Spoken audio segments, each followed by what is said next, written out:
Hello friends, welcome back to my channel The Sisters Teach Class 10th.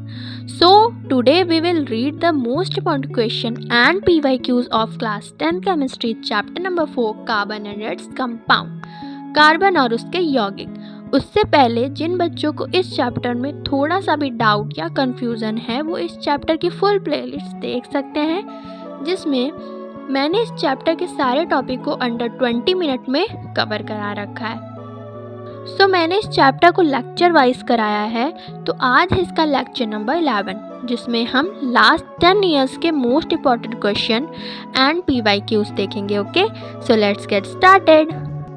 हम देखते हैं अपना फर्स्ट क्वेश्चन। तो हमारा फर्स्ट क्वेश्चन है कार्बन परमाणु की कार्बन की सर्वतोमुखी प्रकृति को स्पष्ट कीजिए। तो कार्बन यौगिकों की बहुतायत के निम्नलिखित दो कारण हैं। यहाँ पे थोड़ा सा गलत लिखा गया है, ठीक है। तो हाँ, फिर कौन कौन से दो कारण हैं? कार्बन परमाणु श्रृंखलन, कार्बन परमाणु की चतुसंयोजकता। श्रृंखलन कार्बन परमाणु का विशेष गुण होता है, जिसके कारण कार्बन परमाणु सीधी, शाखित या चक्रीय श्रृंखलाएं बनाता है। चतुसंयोजकता के कारण कार्बन अपने ही परमाणुओं के साथ एकल, द्वि या त्रिबंध बनाता है।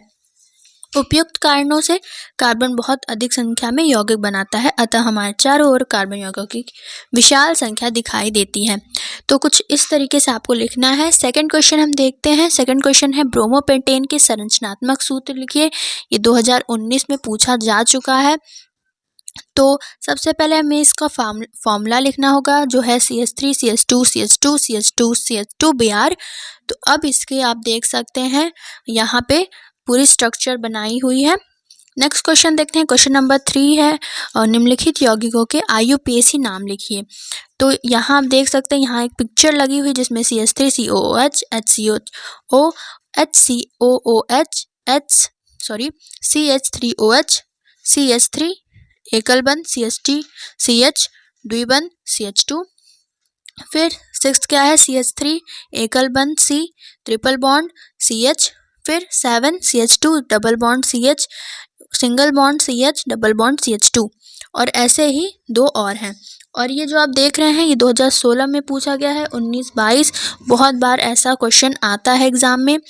तो पहले इस क्वेश्चन को देख लीजिए, फिर हम देखेंगे इसके आंसर को, ठीक है। तो अब हम देखेंगे इसके आंसर को। जो हमारा फर्स्ट वाला है उसका नाम हो जाएगा एथेनोइक अम्ल, सेकेंड वाले का हो जाएगा मेथेनल, थर्ड है मेथेनोइक अम्ल, fourth is methanol, fifth propene, sixth propyne, seventh is 1,3 butadiene, eighth butene 2, और हमारा नाइन्थ है ब्यूटेन।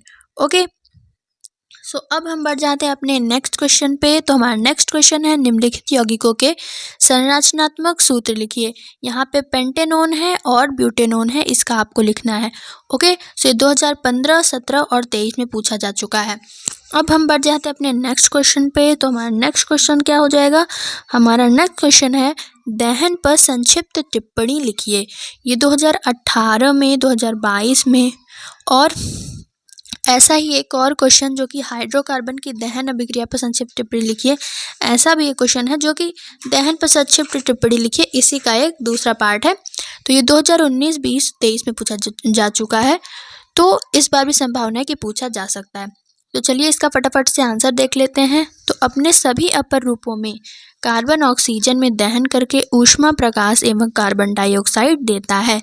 अधिकांश कार्बनिक यौगिकों में भी दहन पर प्रचुर मात्रा में ऊष्मा एवं प्रकाश मुक्त करते हैं।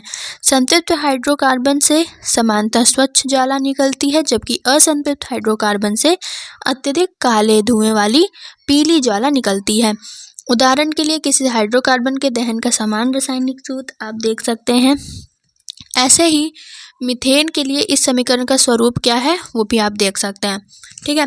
तो मैंने आपको कार्बन परमाणु की दहन वाली अभिक्रिया भी पढ़ाई है, सब कुछ पढ़ाया है इस चैप्टर का, तो आप उसको देख सकते हैं अगर आपको ये सब में थोड़ा सा भी कंफ्यूजन है, ठीक है। नेक्स्ट हमारा क्वेश्चन आ जाएगा प्रतिस्थापन अभिक्रिया पर संक्षिप्त टिप्पणी लिखिए। ओके, तो ये बहुत ज़्यादा पूछा जाता है, लाइक 2018 में, 19, 20, 21, 22, 23, और ऐसे ही घुमा फिरा के कई बार पूछा गया है ये। तो इसका आंसर फटाफट से देख लेते हैं।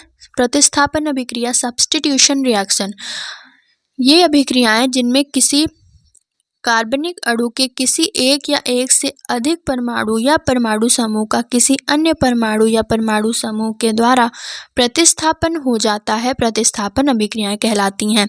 अच्छा, ये लिखने के बाद आपको एग्जाम्पल भी लिखना होगा, तो आप एग्जाम्पल देख सकते हैं। CH4 + Cl2 = CH3Cl + HCl।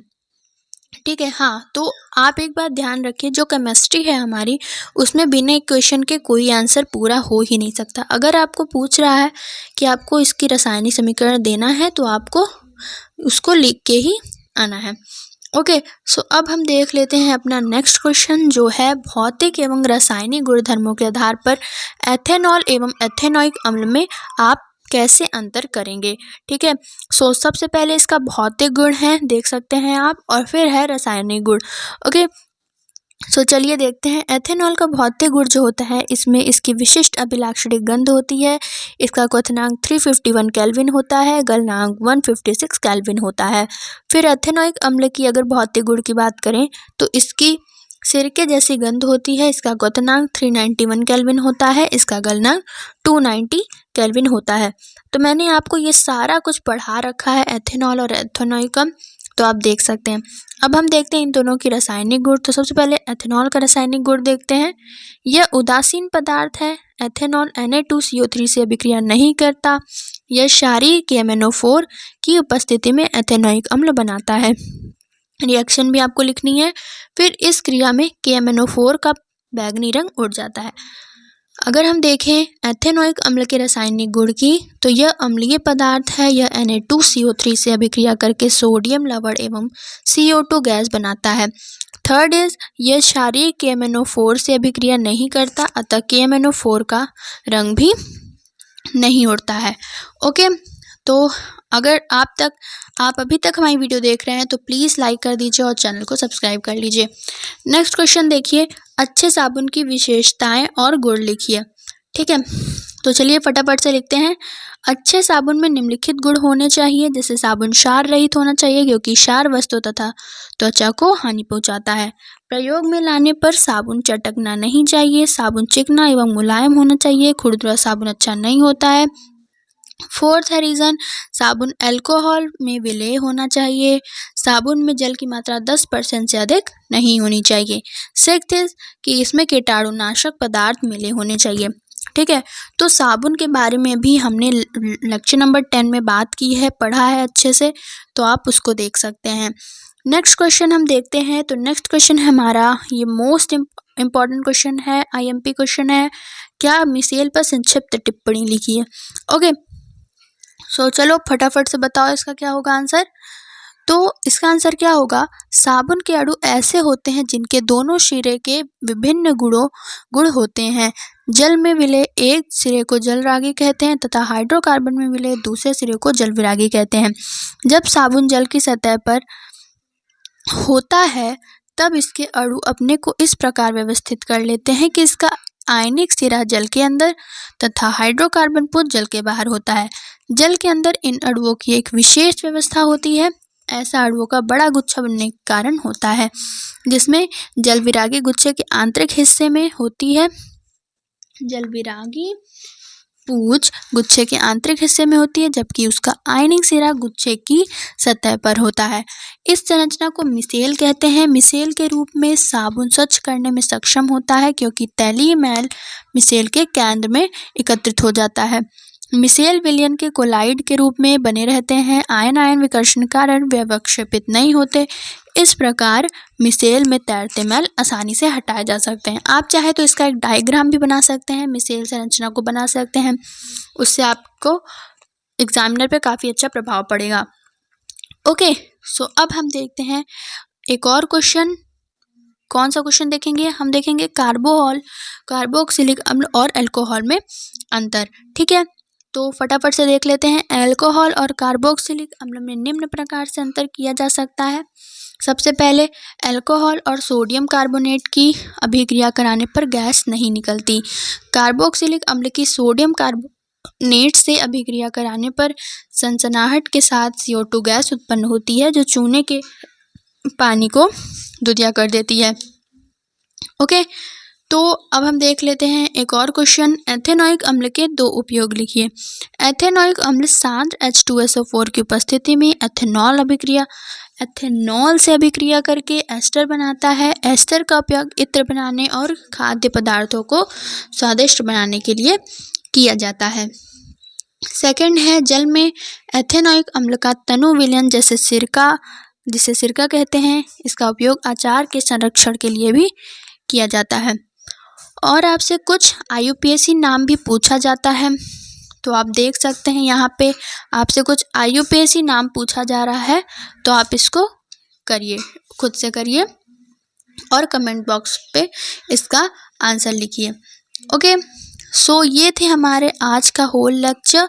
जितने भी मैंने क्वेश्चन आपको करवाए हैं उन सबको आप करके जाइए एग्ज़ाम में। पक्का इसमें से 4-5 क्वेश्चन तो आपको देखने को मिलेंगे ही। ठीक है, थैंक यू फॉर वॉचिंग। अगर वीडियो अच्छा लगा हो तो please like, share, comment and subscribe करना मत भूलिएगा। Thank you.